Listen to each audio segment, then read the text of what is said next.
Shauna always had a thing for fire. When we first met in college, she used to steal my lighter and play with the flame while we talked. The first time we had sex, she ran candle wax down my chest, watching it harden before she kissed it off. On our honeymoon, she burned my initials into her thigh with a matchstick and told me, "Now I'm yours forever." I should have known then. I should have seen the signs. Because when a woman like that decides to burn you, she makes sure there's nothing left but ash. The night it all fell apart, I came home early. Shauna was supposed to be out of town at a medical conference. She had texted me earlier in the day, all hearts and kisses, saying she missed me, that she couldn't wait to come back. But as I pulled into our driveway, I saw it. Her car. Parked right there, in our garage. My hands tightened on the wheel. She wasn't supposed to be here. I killed the engine, got out slowly. The house was dark. Silent. But inside? Inside, the air was thick with something wrong. I took the stairs 2 at a time. Reached our bedroom. And that's when I saw it. Not her. Not another man. Something worse. The walls were covered in pictures. Pictures of me. Sleeping. Eating. Showering. Living my life. Every moment I thought I had spent alone, she had been watching me. Recording me. Documenting my every move. A cold chill ran down my spine. This wasn't infidelity. This was obsession. And the worst part? She had already planned my funeral. Pinned to the wall, in perfect calligraphy, was a list. The last day of John. 7 a.m. John wakes up. 7:15 a.m. John showers. 7:30 a.m. John drinks coffee. 8 a.m. John leaves for work. 6:45 p.m. John comes home early. 7 p.m. John dies. I stared at the last line, my heart slamming against my ribs. My wife hadn't cheated on me. She had been planning to kill me. And according to her timeline, I had 15 minutes left. 7 p.m. John dies. The words burned into my mind as I stood there, staring at the wall of my own death schedule. Shauna had planned everything down to the minute. This wasn't a heat-of-the-moment decision. She had been tracking me, studying me, like a scientist preparing for an experiment, or a hunter watching their prey. I felt my pulse in my throat, but I didn't move, didn't make a sound. Because if this was her game, I wasn't going to play the victim. I was going to flip the board over and set the whole thing on fire. I stepped back, moving carefully, scanning the room for anything else she had planned. There was something on the dresser. A small black box. I opened it slowly. Inside was a needle. A syringe filled with a clear liquid. I picked it up, my fingers steady, my mind racing. I had no idea what was inside it, but I knew what it was for. I wasn't supposed to make it past 7 p.m., and I had walked straight into her trap. Except now, I saw it coming, and she had no idea. I put the syringe back exactly as I found it, closed the box, wiped my fingerprints off the lid. Then I turned and walked out of the room, down the hall, down the stairs, and into the kitchen. 7:05 p.m. Shauna was late, which meant something had gone wrong. Or maybe she was waiting for me to drink something first. My eyes flicked to the wine bottle sitting on the counter. Half a glass poured. Waiting. I smiled. Nice try. I pulled out my phone and checked the security cameras. Shauna's car was gone. She had left. That meant she was still adjusting her plan. Or maybe she thought I was already dead. A slow, cold realization spread through me. What if she had already poisoned me? What if it was in the coffee I drank this morning? What if I was dying right now? I touched my pulse. Steady. Normal. But now I had no choice. I needed to move fast. Because if I gave Shauna the chance, she would finish the job. First, I called Detective Mason, not 911. I wasn't going to let this turn into some sloppy domestic case. I needed someone who wouldn't treat this like a misunderstanding. Mason picked up after 2 rings. John? His voice was sharp, alert. Something wrong? I exhaled. Yeah. I think my wife is trying to kill me. Silence. Then, where are you? At home. Are you safe? For now. Mason cursed under his breath. Stay put. I'm coming to you now. I didn't stay put. I had 10 minutes before he arrived, and I wasn't going to waste them. I went to Shauna's office. She kept everything locked, but I knew where she hid the spare key. I opened the drawer, expecting to find papers. Instead, I found a gun, a Glock 19 fully loaded, and beneath it, a folder labeled After. My chest tightened. I pulled it out, flipped it open, and what I saw made my blood turn to ice. Inside the folder were instructions, not just for my death, for her next life. Fake identity papers, bank transfers to an unknown account, a one-way plane ticket to Brazil, a letter addressed to Michael.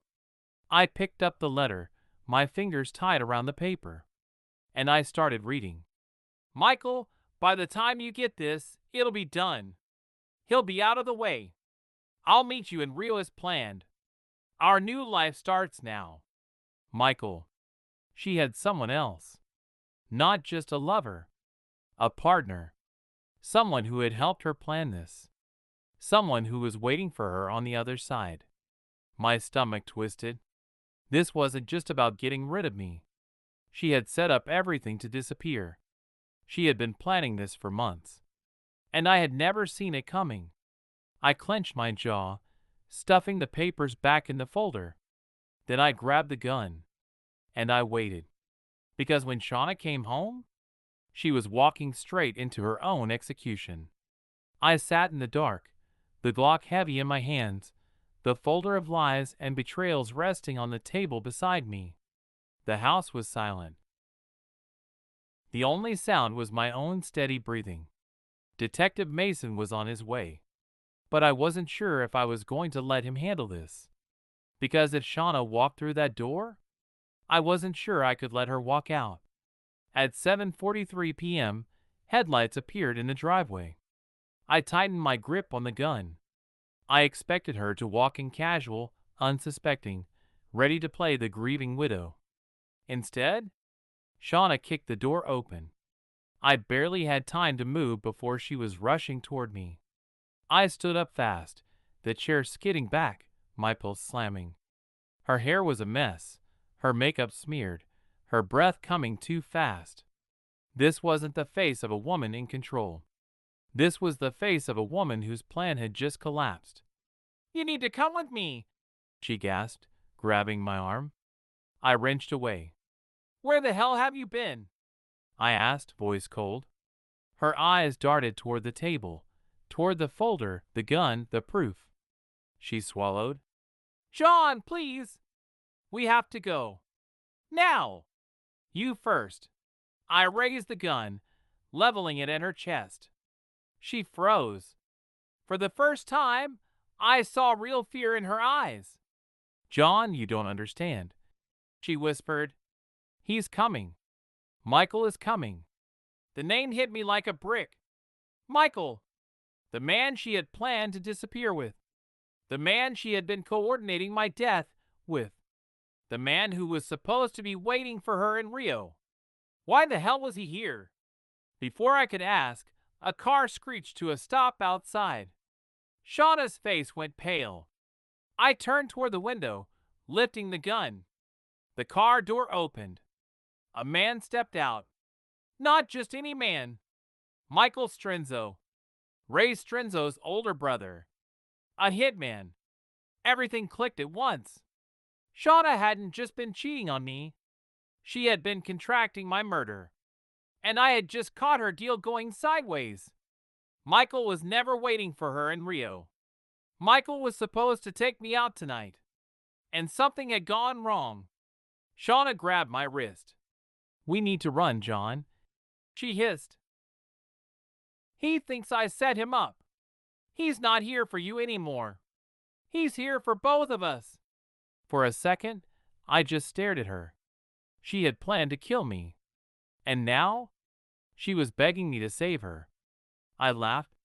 "Cold. Quiet. Not my problem." Her grip tightened. "John, please!" The front door handle rattled. Michael was trying to get in. Shauna panicked. She lunged, trying to grab the gun. I shoved her back hard. She stumbled, slamming into the wall, gasping. I aimed at the door, my body calm, controlled, focused. The lock clicked. The door swung open, and Michael stepped inside, gun already raised, ready to kill. Michael stepped inside, gun already raised, eyes cold and unreadable. I didn't move, didn't blink. I just kept my own gun aimed right at him. For a few seconds, we stood there, perfectly still. The air was thick, electric, like the moment before a thunderstorm breaks. Then Michael exhaled, tilting his head, smirking. "Well, this got messy." Shauna made a strangled noise, pressed against the wall, eyes darting between us. Michael ignored her. His gun never wavered. "I was supposed to be on a beach by now," he said casually. "But your wife?" He flicked his eyes toward her. "She lied to me." Shauna let out a sob. "Michael, please shut up." His voice snapped like a whip. She flinched. I didn't lower my aim. But inside, I was processing. Michael was right. Shauna had played him. She had planned to kill me, disappear with his money, and leave him behind. And now, he wasn't here for a clean job. He was here for revenge. I took a slow breath. Good. That meant I wasn't the only target anymore. Michael took a slow step forward. "Let's make this easy," he said, voice smooth. "You give me what I want, and maybe I let you walk away."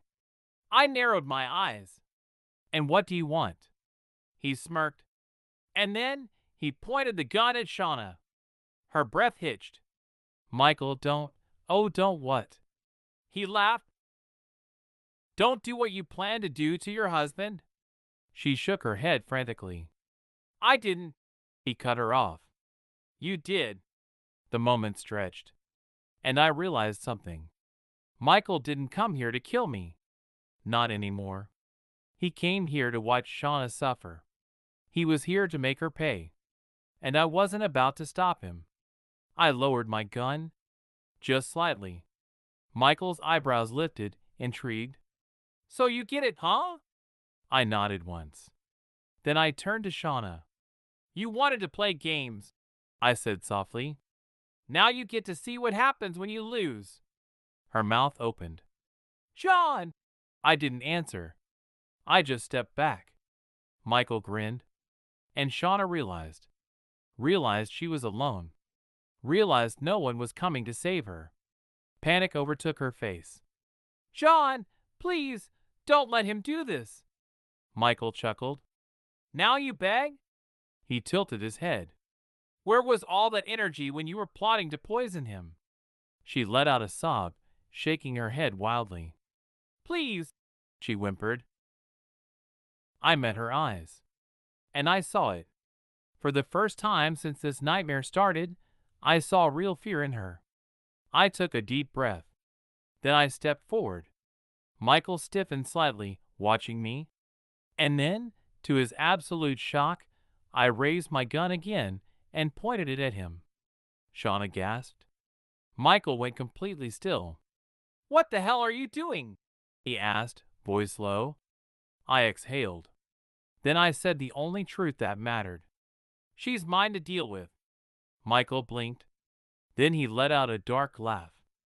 "Oh, this is rich," he muttered. "What?" You still love her?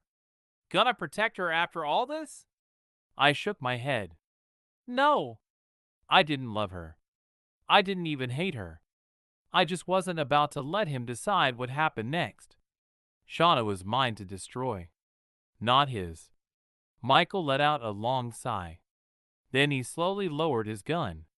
He looked me over, measured me, and then he grinned. Fine, he said, stepping back toward the door. She's yours. Shauna let out a shaky breath. She thought she had one. She thought she had escaped. And that's what made the next moment so beautiful. Because just as Michael turned to leave, I spoke again. Walk away, Michael, I murmured. But if you ever come back, I'll bury you next to her. Michael froze. Then he let out another low laugh. But this time, he was the one backing away. He left without another word. And then, it was just me and Shauna. She was shaking. Her breath was uneven. But she was still breathing. And that meant I had work to do. Because Michael had gotten one thing wrong. He thought I was saving her. He had no idea what I had planned next. Michael was gone. Shauna was still here. And that was a problem. She stood frozen, her face pale, her breath coming in short, sharp gasps. I set the gun down on the table. She flinched. Sit, I said. She obeyed. For once in her life, she didn't argue. I grabbed the folder, the one full of fake documents, bank transfers, the plane ticket to Rio. I flipped through it, then tossed it in front of her. She stared at it like it might burn her. You were going to kill me, I said. Her lip trembled. John, I slammed my fist on the table. She jumped. Her whole body shook. I leaned in, my voice low. You had your chance to explain. Now it's mine.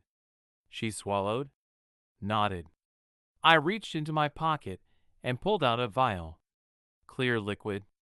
Same as the one I found in the bedroom. Her poison.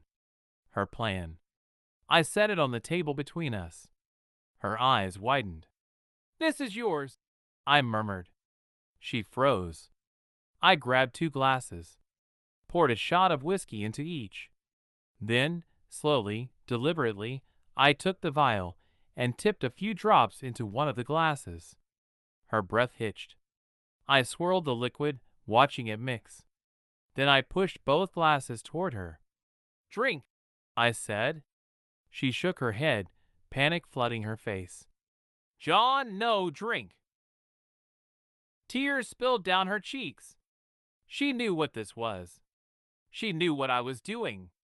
She had been ready to do it to me. Now, it was her turn. Her hand shook as she reached forward. She picked up a glass. She didn't know if it was the poison one. And that was the beauty of it. She wanted to beg, to plead, but she knew it wouldn't matter. Because this time, she had no control.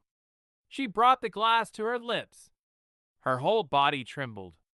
And then, she drank every last drop. I leaned back, watching, waiting. Would she live?